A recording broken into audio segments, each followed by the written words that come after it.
नमस्कार फ्रेंड्स, स्वागत है आप सभी का।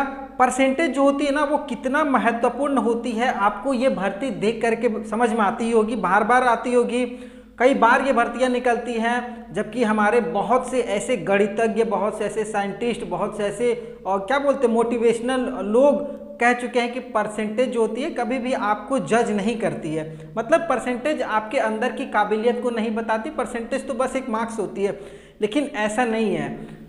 ग्रामीण डाक सेवक जो है ना, वो आपको हमेशा ये फील करवा देगी ना कि बिना परसेंटेज का आपका हमारे यहाँ कोई जॉब नहीं है। मतलब अगर आप ग्रामीण डाक सेवक या भारतीय डाक विभाग में मिनिस्ट्री ऑफ कम्युनिकेशन, जिसको हम लोग इंग्लिश में कहें, यहाँ पर अगर आप जॉब करना चाहें ना, तो आपके लिए बिना परसेंटेज का कोई जॉब नहीं है। ये बात आप मान करके चलिएगा। और अभी एक भर्ती निकल करके आई है मिनिस्ट्री ऑफ कम्युनिकेशन, जिसको हम लोग भारतीय डाक विभाग कहते हैं। उसमें ग्रामीण डाक सेवक के पद पर लगभग 3-4 साल से ये बहुत भर्तियां दे रही है। कभी 90,000, कभी 50,000, कभी 55,000, और इस बार तो थोड़ा कम है, 12,828। ऑल ओवर इंडिया पे हर राज्य में कितना कितना सीट है? 45%, 60%, 70%, 80%, 85% वाले लड़के फॉर्म भरे या नहीं भरे, आपको ये पूरा वीडियो देखने के बाद क्लियर हो जाएगा। और इस बार जो 2022 में फॉर्म भराया था, उसमें कितना कट ऑफ गया था, वो चीज़ मैं बात करूँगा। किस किस टाइप का पोस्ट है, क्या क्या काम आपको करना पड़ेगा, कितनी सैलरी मिलेगी, क्या एजुकेशन चाहिए, एजुकेशन में क्या होना चाहिए, ये सारी चीज़ें बात होंगी। तो ध्यान से देखिएगा। देखिए, ग्रामीण डाक सेवक जो है ना, तो हर बार जब भर्तियां निकलती थी तो उसमें एक पद होता था ग्रामीण डाक सेवक अलग से। ठीक है ग्रामीण डाक सेवक टाइप का ही ये पोस्ट है, लेकिन इसका भी एक सीट होता था। लेकिन इस बार इसमें कोई सीट नहीं दिया गया है, तो मतलब इसमें कोई भर्ती नहीं है, तो भर्ती ऑटोमेटिक कम हो गई है। 12,828 है। भर्ती किसमें है? ब्रांच पोस्ट मास्टर और असिस्टेंट ब्रांच पोस्ट मास्टर, इन दोनों में ही भर्ती निकल करके आई हुई है। ठीक है, एबीपीएम और बीपीएम, ये ब्रांच पोस्ट मास्टर और असिस्टेंट ब्रांच पोस्ट मास्टर, ये दोनों में भर्ती निकल करके आई है, जो कि ब्रांच पोस्ट ऑफिस में, मतलब मेन ब्रांच में आपका नहीं लगेगा। जो भी ब्रांच वगैरह होती है पोस्ट ऑफिस का, मेन ब्रांच से अलग, उसमें आपकी जॉब लगने वाली है। वो जॉब कहाँ होगी? दूर दूर ग्रामीण एरिया में, क्योंकि भाई ये ग्रामीण डाक सेवक है। आप ग्रामीण एरिया में आपकी जॉब लगेगी। फॉर्म कब से भरा जा रहा है? तो फॉर्म आज से चालू हो चुका है, मतलब 22 मई से फॉर्म को भर सकते हैं ऑनलाइन के माध्यम से। 100 रुपये फी लगने वाला है। लड़के लड़कियां, general, OBC, EWS, SC ST और लड़कियों को फ्री है। SC ST और SC ST SC और फीमेल ये फ्री है। ठीक है, आपको कोई चार्ज नहीं देना होगा।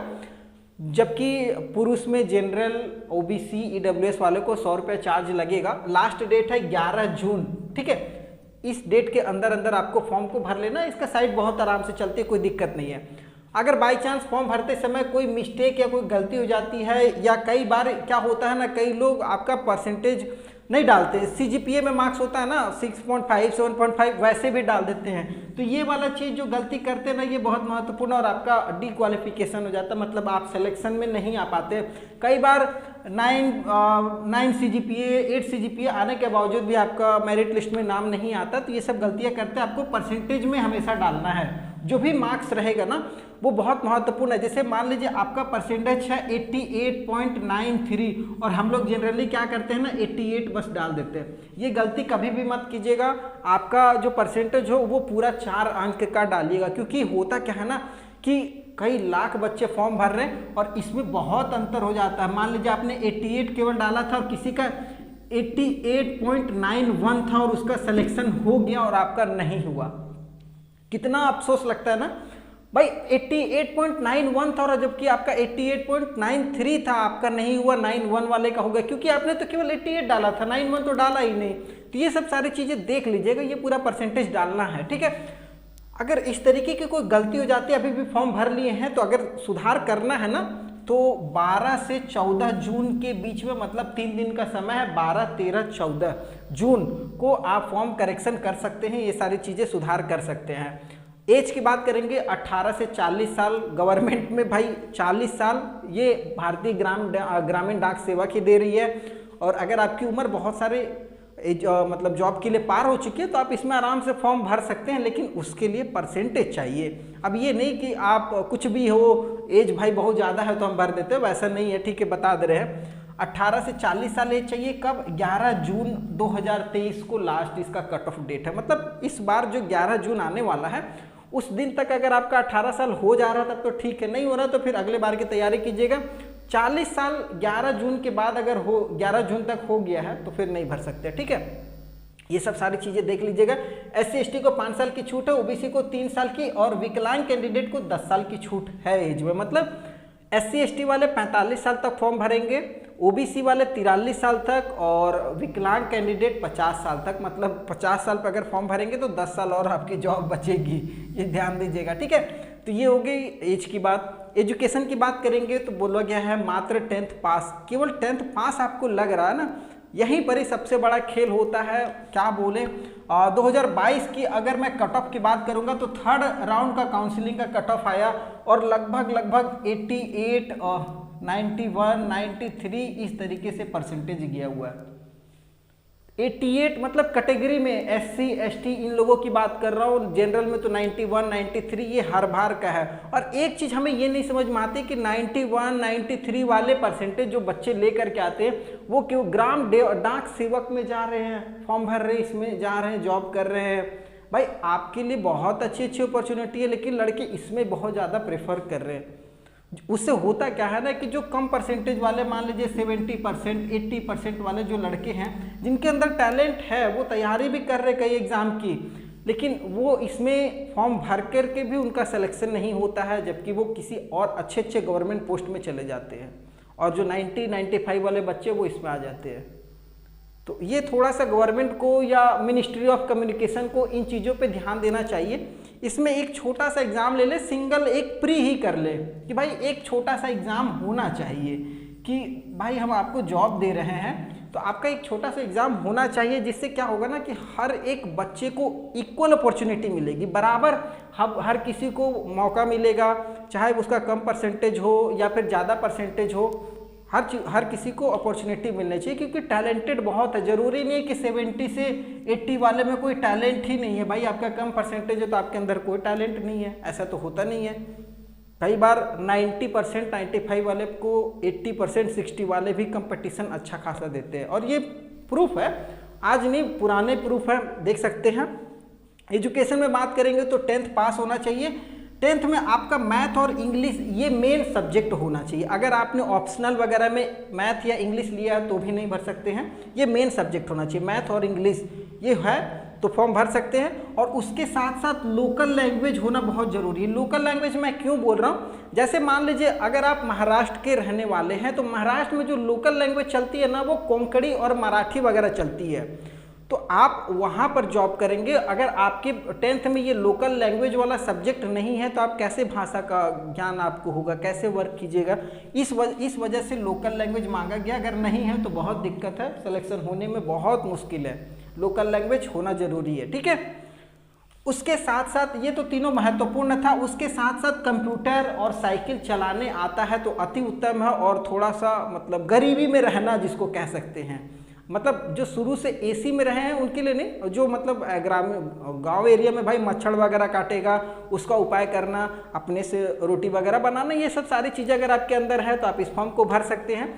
बाकी रहा किस किस पोस्ट में क्या क्या काम करना पड़ता है, तो ब्रांच पोस्ट मास्टर जो BPM होती है ना, इसमें आपको इंडिया पोस्ट पेमेंट बैंक जो अभी चल रही है डिजिटल लेन देन वगैरह, ये आपको मेंटेन करना होता है, इसका ट्रांजैक्शन वगैरह।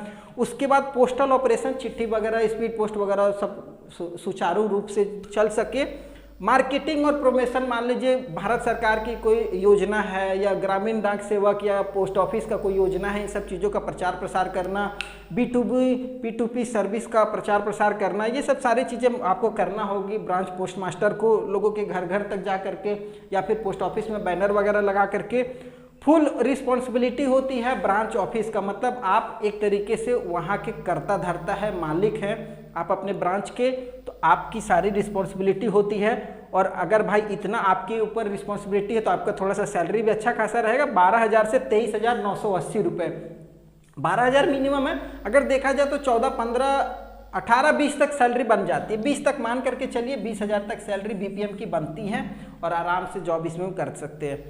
एबीपीएम जो होती है, एबीपीएम वाले को असिस्टेंट ब्रांच पोस्ट मास्टर है। इसमें आपको जो काम होता है वो आपको मेन मार्केटिंग, सेल्स वगैरह, इस टाइप से स्टाम्प वगैरह बेचना, योजना कोई आया हुआ है सरकार को उसको बेचना, लोगों को बताना।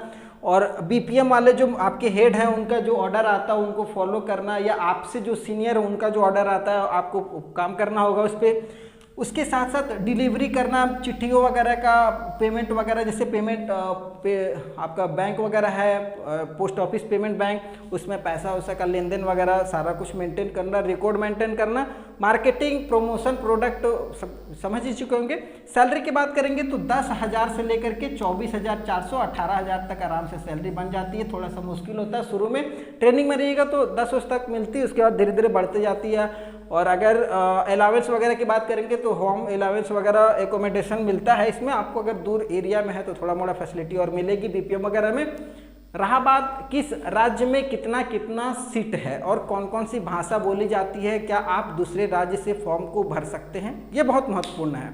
नहीं, ध्यान दीजिएगा, स्टेट वाइज मैंने सीट यहाँ पर लिखा है। जैसे आप हैं बिहार के और आप भरना चाहते हैं झारखंड से, ठीक है, ये भी बहुत महत्वपूर्ण है, तो बिल्कुल आप भर सकते हैं। लेकिन सबसे बड़ा दिक्कत ये होता है कि वहाँ का जो भी लोकल लैंग्वेज है वो आपको आना चाहिए, या फिर आपके मैट्रिक में वो सब्जेक्ट होना चाहिए, तभी आप भर सकते हैं। अब अगर बिहार के रहने वाले हैं और बोलिएगा हम महाराष्ट्र से फॉर्म भरेंगे, तो भाई बिहार वाले के मैट्रिक में ना कोंकणी और मराठी सब्जेक्ट नहीं पढ़ाया जाता है, तो इस वजह से आप इस स्टेट में फॉर्म नहीं डाल सकते हैं, ये क्लियर रहिएगा।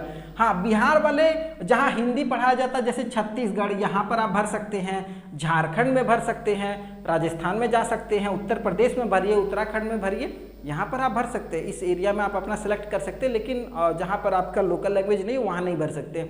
मध्य प्रदेश में 2992 मतलब 2,992 टोटल सीट है। मेन जो सीट निकाली गई है, नॉर्थ ईस्ट में एक स्टेट पड़ता है जहां हिंदी और इंग्लिश बोला जाता है, 3,911 टोटल सीट है वहां पर। महाराष्ट्र में 620 सीट है, कोंकणी और मराठी अगर आता है तो वहां भर सकते हैं। नॉर्थ ईस्ट में एक मणिपुरी और इंग्लिश, ये दो भाषा आनी चाहिए, 288 सीट है। आंध्र प्रदेश में तेलुगु बोला जाता है, 118 सीट है। असम की बात करेंगे तो असमी और असोमिया बोली जाती है, 138 सीट है। छत्तीसगढ़ में हिंदी बोली जाती है, 342 सीट है। गुजरात में मात्र 110 सीट है, गुजराती लैंग्वेज आनी चाहिए। हरियाणा में बहुत कम सीट है, रिकॉर्ड तोड़ दिया हरियाणा, मात्र 8 सीट है और भी हिंदी बोली जाती है। इसलिए कम सीट है क्योंकि बहुत सारा इनका जो ग्रामीण डाक सेवक का पद था वो सब लगभग भर चुका है, इस वजह से इस बार कम इसमें भर्ती निकल करके आई है। झारखंड में हिंदी बोली जाती है, 1,125 टोटल सीट है और यहाँ पर अच्छी खासी भर्ती है क्योंकि झारखंड, बिहार वगैरह ये सब में थोड़ा सा ग्रामीणों का इलाका पड़ता है, इस वजह से भर्तियाँ ज़्यादा होती हैं। कर्नाटक की बात करेंगे, कन्नड़ आता है तो 48 सीट है। उड़ीसा की बात करेंगे, उड़िया आता है तो 948 सीट है। राजस्थान में हिंदी बोली जाती है, राजस्थान में थोड़ा सा ग्रामीण इलाका पड़ता है, 1,408 टोटल सीट है। उत्तर प्रदेश में 160 सीट है। भाई इतने बड़े उत्तर प्रदेश में लगभग सब सीट फुल हो चुकी है, 160 सीट बची हुई है। उत्तराखंड में हिंदी बोली जाती है, 40 सीट है वहाँ पर। वेस्ट बंगाल में बंगाली बोली जाती है, 31 सीट है। तेलंगाना में तेलुगु बोली जाती है, 96 सीट है। इस तरीके से 12,888 टोटल सीट पे भर्ती निकाली गई है। रहा बात अगर आपका परसेंटेज, देखिए अगर मैं बात करूं आपको सांत्वना या दिलासा देने की, तो ये मेरा बिल्कुल भी उद्देश्य नहीं है। अगर आपका परसेंटेज 85 से कम है तो इसको रहने दें। वहाँ अगर 100 रुपये का रिस्क लेना चाहते हैं तो ले सकते हैं, 100 रुपये कोई ज़्यादा नहीं है। बार बार मैं अपनी हर वीडियो में यही कहूँगा, भर दीजिए, कोई दिक्कत नहीं है, 100 रुपया ही सही। लड़कियाँ हैं तो आप कितना भी परसेंटेज जो भर दीजिए, क्या पता कब कहाँ किस्मत डोल जाए, ये भी होता है। कई बार होता है कि भाई परसेंटेज हो सकता है कम जाए, कट ऑफ। आशा करते हैं हम लोग ऐसी। वीडियो पसंद आया हो, जानकारी अच्छी लगी हो तो सब्सक्राइब करके चैनल को रख लीजिएगा। फिर नए वीडियो मिलेंगे, तब तक के लिए जय हिंद।